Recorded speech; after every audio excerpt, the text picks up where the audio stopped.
इसका जो पैर है ना पटरी पर पड़ता है और अचानक से इसके जो पैर है ना ये काम करना बंद कर दी है। दूर से ट्रेन भी आ रही है, ये घबरा जाता है, टेंशन में आ जाता है कि मैं करूँ तो क्या करूँ, आज तो मेरा मरना पक्का तय है, आज मैं जिंदा बचने वाला नहीं हूँ। आपको तो पता है ना वहाँ पर कितने लोगों का एक्सीडेंट हुआ है, कितने लोगों की जान चली गई है, कहीं कोई भूत प्रेत का काम तो नहीं था ना। हेलो दोस्तों, मेरा नाम अमन है। मैं आप सभी के मनपसंद यूट्यूब चैनल कहानी रंगमंच में आपका स्वागत करती हूँ। उम्मीद करती हूँ कि आप सभी अच्छे और स्वस्थ होंगे। इसी तरह की वीडियो देखने के लिए आप मेरे चैनल को सब्सक्राइब कीजिए और हाँ, बेल आइकन को दबाना मत भूलना ताकि आपको आने वाले वीडियो के नोटिफिकेशंस मिलते रहें। तो चलिए शुरू करते हैं आज का भयानक किस्सा। दोस्तों, आज का जो किस्सा है ये मुंबई का किस्सा है। यहाँ पर ना एक फैमिली रहती है जिसमें हस्बैंड वाइफ रहते हैं। हस्बैंड का नाम मनोज है और वाइफ का नाम प्रीति है। ये लोग ना एक चौल में रहते हैं। इनके घर की जो छत है ना वो टीन की है। जो मनोज है ये दिहाड़ी मजदूरी का काम करता है। मनोज को ना पान चबाने की बड़ी गंदी आदत होती है। 24 घंटे ये अपने मुंह में ना पान रखता है। एक बार क्या होता है, रात का वक्त होता है, 12:30 बजे का टाइम होता है। मनोज ना अपने काम से अपने घर की ओर लौट रहा होता है। इसको काम पर थोड़ी लेट हो जाता है। अब जैसे ये अपने घर पर आ रहा है ना तो रास्ते में एक फाटक पड़ता है। ये क्या करता है, फाटक को क्रॉस करते करते ना वहीं पर रेलवे ट्रैक पर ये थूक देता है। थूकने के बाद अचानक से इसका जो पैर है ना पटरी पर पड़ता है और अचानक से इसके जो पैर है ना ये काम करना बंद कर दी है। एकदम मोटे मोटे इसको लग रहा है सूज गए हैं पैर और पत्थर की तरह बन गए हैं। ये अपने पैरों को हिलाने की बहुत ज़्यादा कोशिश कर रहा है कि मेरे पैर हिले। उधर से ना अभी इसको ऐसा लग रहा है कि जैसे दूर से ट्रेन भी आ रही है। ये घबरा जाता है, टेंशन में आ जाता है कि मैं करूँ तो क्या करूँ। अपने आप को ये बहुत हिम्मत जुटाता है कि मैं अपने पैरों को यहाँ से हटाऊँ, इस पटरी से हटाऊं। लेकिन इसके जो पैर है ना एकदम ऐसे जम गए हैं जैसे बर्फ में जम गए हैं। इसके पैर हिल ही नहीं रहे हैं। इसको बहुत ज़्यादा घबराहट होती है, टेंशन आ जाती है कि उधर से ट्रेन आ रही है, आज तो मेरा मरना पक्का तय है, आज मैं जिंदा बचने वाला नहीं हूँ। ये ना प्रार्थना करता है, परमेश्वर को बोलता है कि परमेश्वर मेरी जान जो है तो सिर्फ तू ही बचा सकता है और कोई नहीं बचा सकता। प्लीज़ मेरे पे रहम कर, मेरी जान बचा, मुझे ना मेरे पैरों में ताकत दे, मुझे यहाँ से हटने की हिम्मत दे, मैं यहाँ से फटाफट निकल जाऊँ। अब जैसे इसने प्रार्थना की ना तो अचानक से इसके पैरों में ना एक झंझनाहट सी हुई और ये क्या करता है, फटाफट वहाँ से भागता है। भागने के बाद ये ना सीधा अपने घर पर जाता है। जब इसकी बीवी दरवाज़ा खोलती है तो वो देखती है कि जो मनोज है ना बहुत ज़्यादा टेंशन में है। तो प्रीति पूछती है कि क्या हो गया, आप इतने ज़्यादा घबराए हुए क्यों हो, आपका जो चेहरे का कलर है पूरा उड़ गया है, क्या बात है, मुझे बताओ तो सही। तो मनोज बोलता है आज तो ना मैं मरते मरते बचा। तो उसकी बीवी पूछती है कि क्या हो गया। बोलता है पता नहीं, जैसे मेरा अपना पैर ना फाटक पर अभी पड़ा ही था तो अचानक से एक पटरी पर मेरा पैर पड़ा और उसके बाद ना मेरा जो पैर था एकदम सुन्न हो गया। मुझे ऐसा लगा जैसे मेरा पैर ना पत्थर बन गया है, हिल ही नहीं रहा था। उधर से ट्रेन भी आ रही थी, आज तो मैं मरते मरते बचा। मैंने प्रार्थना की, उसके बाद अचानक से मेरे पैरों में झंझनाहट हुई और मैं वहाँ से फटाफट भागा। तो जो प्रीति होती है ना वो बोलती है अरे बाप रे, आपका ये फाटक के ऊपर सब हुआ है ना। तो ये बोलता है हाँ, फाटक के ऊपर ये सब हुआ है। तो प्रीति बोलती है आपको तो पता है ना वहाँ पर कितने लोगों का एक्सीडेंट हुआ है, कितने लोगों की जान चली गई है, कहीं कोई भूत प्रेत का काम तो नहीं था ना। तो जब मनोज होता है वो बोलता है कैसी बातें कर रही है, शुभ शुभ बोलना, हाँ मेरे को भूत प्रेत से बहुत ज़्यादा डर लगता है। तो प्रीति बोलती है रात के वक्त आए हो, मेरे को तो पक्का डाउट है कि कोई ना कोई भूत प्रेत का काम है। तो जो मनोज होता है वो बोलता है अपना मुँह बंद रख यार, मेरे को डरा मत, मुझे ये सब बातें नहीं सुननी है। अब ना ये दोनों खाना खा रहे होते हैं। खाना खाते खाते ना ये लोग पाते हैं कि इनकी जो टीन की छत है ना वहाँ से अजीब सी करच करच की आवाज़ आ रही है, जैसे कोई कुत्ता बिल्ली अपने नाखूनों से ना जोर जोर से इनके टीन की छत को खुरेद रहा है। जो मनोज होता है सोचता है कि चलो कुत्ता बिल्ली होगा, जाने देता हूँ। ये लोग खाना वगैरह खा लेते हैं, सोने की तैयारी कर रहे हैं। अब जो ऊपर से आवाज़ है ना जोर जोर से आना स्टार्ट हो गई है, जैसे अपने कोई नुकीले नुकीले नाखून मार रहा है टीन की छत पर, बहुत ज़्यादा आवाज़ आती है। अब मनोज को बड़ी परेशानी हो जाती है। ये बोलता है कि मेरे को तो नींद नहीं आ रही, इतनी आवाज़ आ रही है। तो प्रीति बोलती है ठीक है आप एक बार ऐसा करो, ये जो सीढ़ी है ना लकड़ी की सीढ़ी, वहाँ पर उसके ऊपर चढ़ के देखो तो सही है क्या चीज़, कब से ऐसे कर रही है, आवाज़ कर रही है, अब देखो। तो मनोज क्या करता है, लकड़ी की सीढ़ी पर चढ़ता है। जैसे ही मनोज अभी टीन की छत पर देखता है ना, तो अचानक से आवाज़ आनी बंद हो जाती है। प्रीति बोलती है कि कोई आवाज़ नहीं आ रही है, क्या हुआ, कोई कुत्ता बिल्ली था जो भाग गया है? तो मनोज बोलता नहीं, कोई कुत्ता बिल्ली नहीं था, बल्कि आजू बाजू वालों की छत भी एकदम नॉर्मल है, यहाँ पर भी कोई जानवर नहीं घूम रहा है। तो ये लोग सोचते हैं आवाज़ कहाँ से आ रही है, तो सोचते कि चलो जाने दो, जो भी आवाज़ है अभी हट गई ना, अभी तो बंद हो गई है, नहीं आ रही है, हम लोग सो जाते हैं, वैसे भी काफ़ी रात हो गई है। अब ना ये दोनों हस्बैंड वाइफ सो रहे होते हैं। जो मनोज है एक अलग चारपाई पर सो रहा होता है, और जो प्रीति है ये दूसरी चारपाई पर सो रही होती है।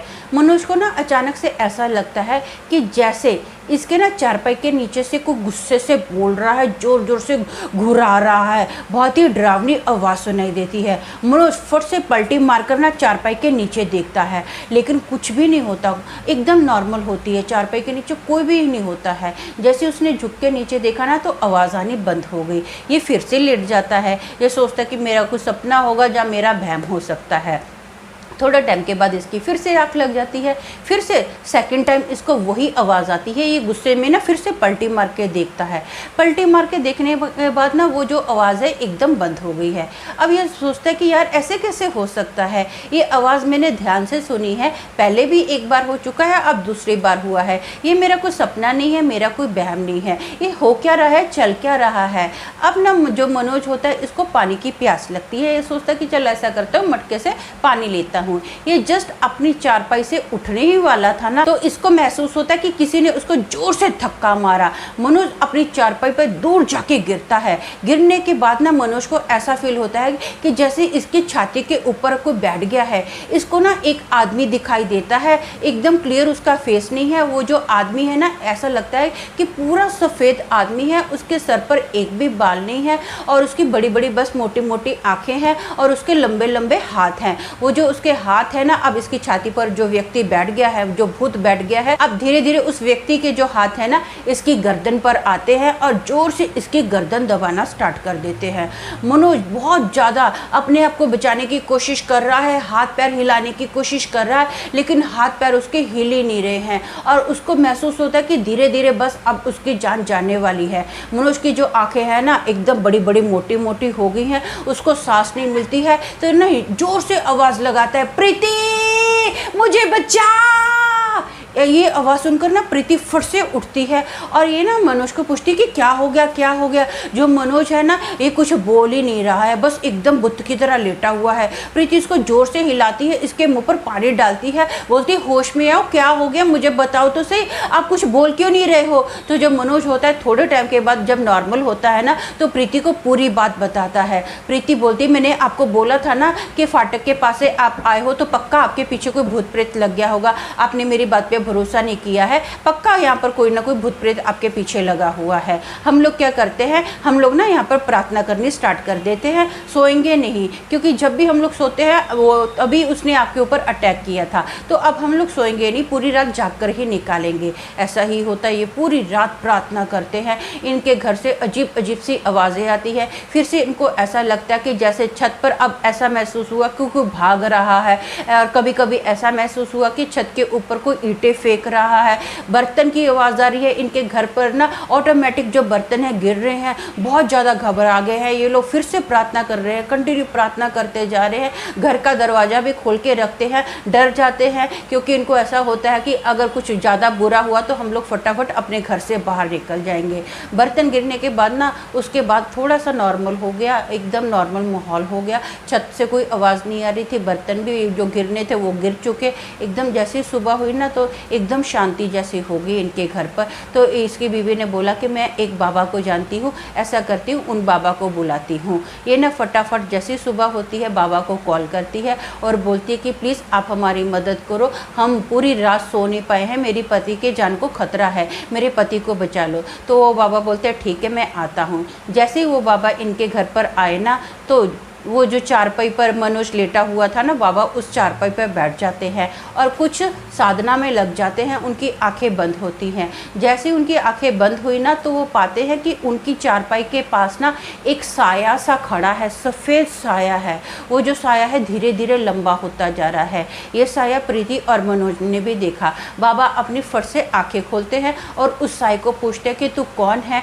और कहाँ से आया है। वो जो साया होता है ना, आदमी का साया था, मैंने आपको बताया था, बहुत ही गुस्से में होता है और बहुत ही भयानक आवाज़ में बोलता है कि ये व्यक्ति, मैं तो आराम से अपना रेलवे ट्रैक पर घूम रहा था, इसने मेरे ऊपर थूका, मुझे इसके ऊपर बहुत ज़्यादा गुस्सा आया था, मैं तो उसी वक्त इसको मार डालना चाहता था, लेकिन इसने ईश्वर का नाम लिया जिसकी वजह से मैंने इसको छोड़ दिया।